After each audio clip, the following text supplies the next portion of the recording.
Ganda tokko keessa nama beekumsa isaatii fi sodaa isaa Rabbiif qabuun beekamu tokkotu ture.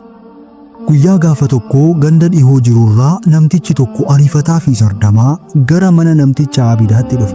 Akkasis jedheen, namoonni ganda kootii Rabbii olaanaa tokkicha gabbaruu dhiisanii muka ganda keenyatti argamu tokko gabbaruu eegalanii jiru jedhe. Namtichi yeroo dubbii kana dhaga'u dalagaa isaaniitti baay'ee dallan.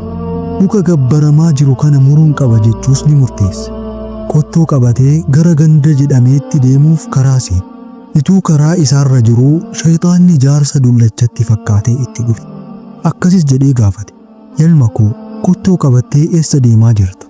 Namtichis, ganda ollaa keenya jiru kana keessatti namoonni Rabbii guddaa gabbaruu dhiisanii muka tokko gabbaruu eegalanii jiru jechuu dhagaheen muka sana muruu deemaa jira jedhe.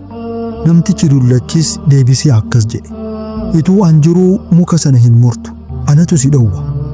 Namtichis, namticha nana karaa koorraa dabi, mukattii sana muruu irraa duubatti nan deebistu jedhe. Walittis deddeebisuu eegalan, harkaanis wal qabanii wal loluu jalqaban. Dhumarratti namtichi gargaarsa Rabbiitiin shayxaanicha kuffisee injifate.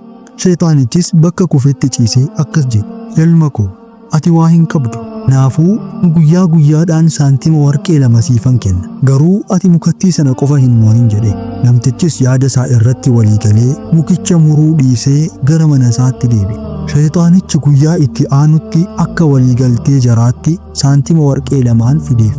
Guyyaa itti aanuttis akkuma kana yeroo isaa eegee saantima warqee 2 fideef. Garuu guyyaa sadaffaatti shayxaanichi ni hafe, saantimas hin finne. Yeroo kana namtichi aaree qottoo qabatee mukicha muruuf karaa seene. Gidduu kanatti jaarsi dheengaddaa itti dhufe. Eessa deemta jechuunis gaafate. Namtichis murteesseera, mukicha sana muruufan jedheen. Shayxaanichi jaarsatti fakkaatee itti dhufe akkas jedhe, mukicha hin murtu, anis siifin eeyyamu jedhe. Akkuma guyyaa darbee walloluu eegalan.